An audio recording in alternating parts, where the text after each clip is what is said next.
Jean-Marie Merlin. Merlin, met un S à la place du R. Voilà, ici c'est l'atelier.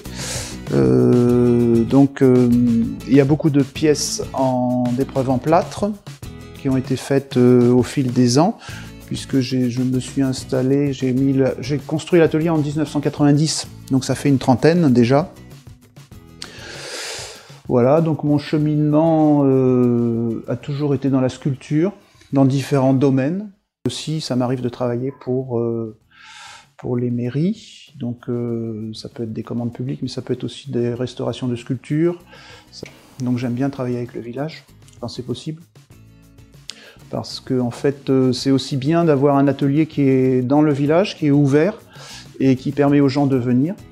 Et c'est un peu comme avant, quand il y avait le sculpteur, il y avait le forgeron, il y avait le menuisier. Dans le village, il y avait du bruit, il y avait des choses qui se passaient. Et donc j'aime bien ce côté un peu artisan du village. Ah oui, le Saint-Joseph au Bois-Plage, oui, oui, c'est vrai. Donc oui, j'ai travaillé à une époque, j'ai restauré pas mal de statues dans l'église du Bois-Plage. Donc oui, en 90, donc j'ai eu cette commande par la mairie du Bois-Plage au Clos Marin. Donc à l'époque, j'étais jeune, je sortais des Beaux-Arts.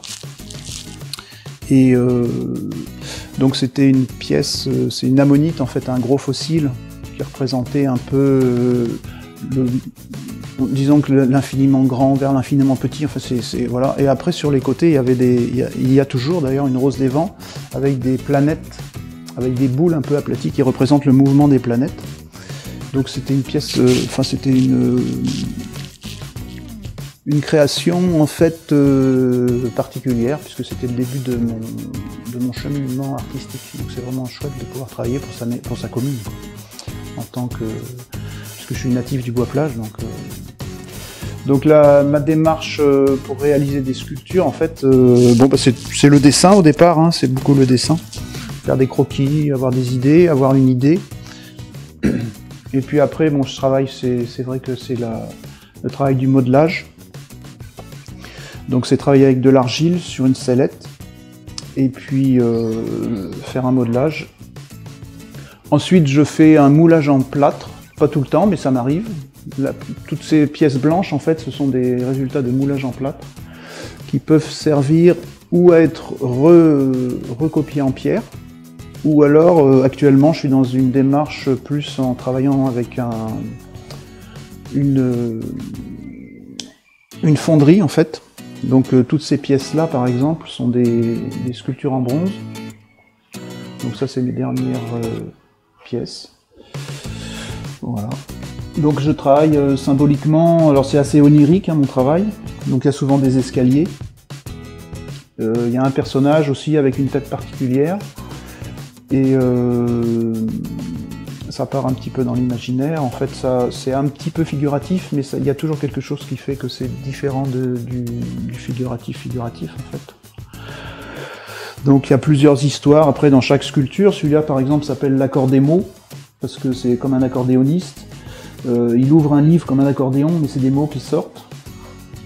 Donc voilà, après celui-ci s'appelle une pensée qui s'envole. Donc c'est un personnage qui sort d'une ammonite et qui dit des choses peut-être poétiques, on va dire. Alors là, par exemple, il y a un tableau que j'avais fait il y a quelques temps. Donc c'est du dessin, hein, c'est un tableau dessiné en fait. Et ça représente une chaussure, et récemment j'ai refait ce personnage-là. Enfin, j'ai créé ce personnage qui s'appelle Gaspard. Et donc il a des grands pieds avec des grandes chaussures. Voilà, donc j'ai fait un conte en fait, et suite à ce conte, en fait, j'ai sorti le personnage du conte. Ça c'est nouveau. Donc après je moule en plâtre, comme je dis, et après je retravaille le plâtre, je peux le peindre. Par exemple celui-ci il est patiné. Et puis après, souvent ça m'arrive, ça dépend si c'est une commande ou si c'est quelque chose de particulier, je peux le refaire en pierre. Donc là, bientôt, la semaine prochaine, donc j'organise un stage de sculpture, initiation sculpture sur pierre. Donc là, voilà, j'ai commandé les blocs de pierre qui sont là. J'ai rassemblé les sellettes, c'est pour ça en ce moment j'ai pas un atelier qui est en pleine création, parce que je prépare tout ça. Et les personnes vont faire du modelage pour pouvoir trouver une idée en fait et voir la démarche de enlever de la matière en fait. Donc l'enlever dans l'argile et après l'enlever dans la pierre. Donc d'essayer de trouver, parce que c'est un stage de 4 jours, donc c'est pas très long. Parce que la sculpture sur pierre, ça demande beaucoup de travail et d'heures. Et donc ça sera une initiation et une découverte de la matière, des outils.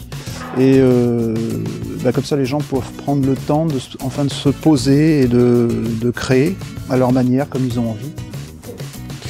Donc pour dégrossir les blocs de pierre, donc en fait, hop ça.